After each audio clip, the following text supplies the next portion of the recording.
patriotism and values among the youth, and the FPJ Panday Bayanihan, a beacon of hope inspired by the legacy of the late Fernando Poe Jr., have been steadfast in their advocacy for nationalism, civic duty, and the empowerment of our people. Together with them, I invite the whole National Council of Kabataan sa Kartilya ng Katipunan.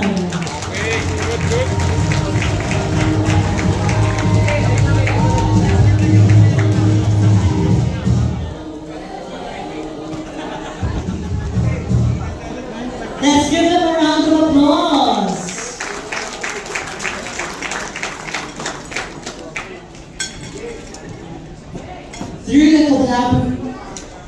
Through this collaboration, this organization solidified their roles as catalysts for positive change, nurturing the spirit of bayanihan, and inspiring the Filipino youth to take pride in our history and embracing their roles as leaders of tomorrow. Let's give it up for the memorandum signing of Kabataan sa Kartilya ng Katipunan of the FPJ Panday Bayanihan.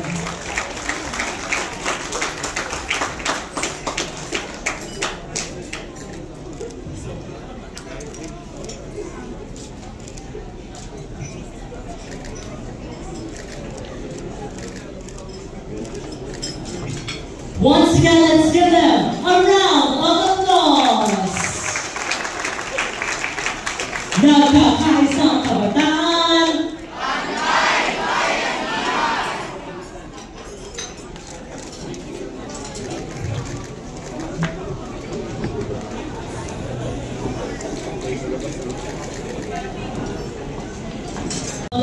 The tremendous efforts of the youth organizations whose unwavering support and dedication will help pave the way for positive change.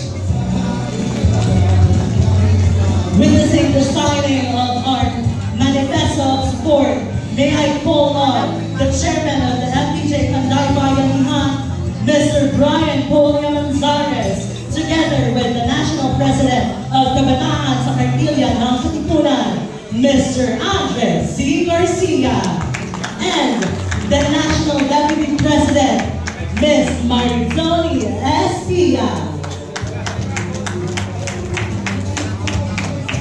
May we call on all representatives of member organizations to please stand up for your manifesto of support.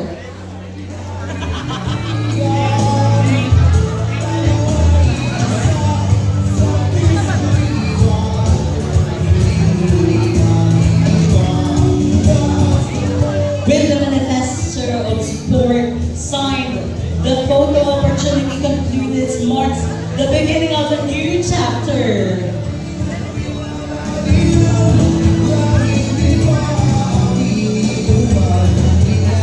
Collaborations and empowerment among the nagkakaisang kabataan, Panday Bayanihan member youth organizations and their leaders. The future is bright and full of promises, driven by the passion and unity of those remarkable young individuals.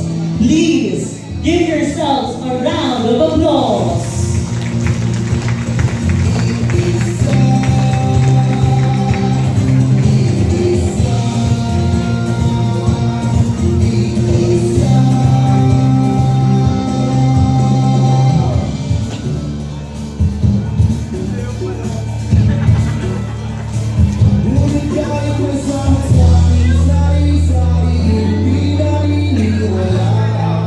You have witnessed the signing of the manifesto of support from the Nagkakaisang Kabataan Panday Bayanihan member and youth organization.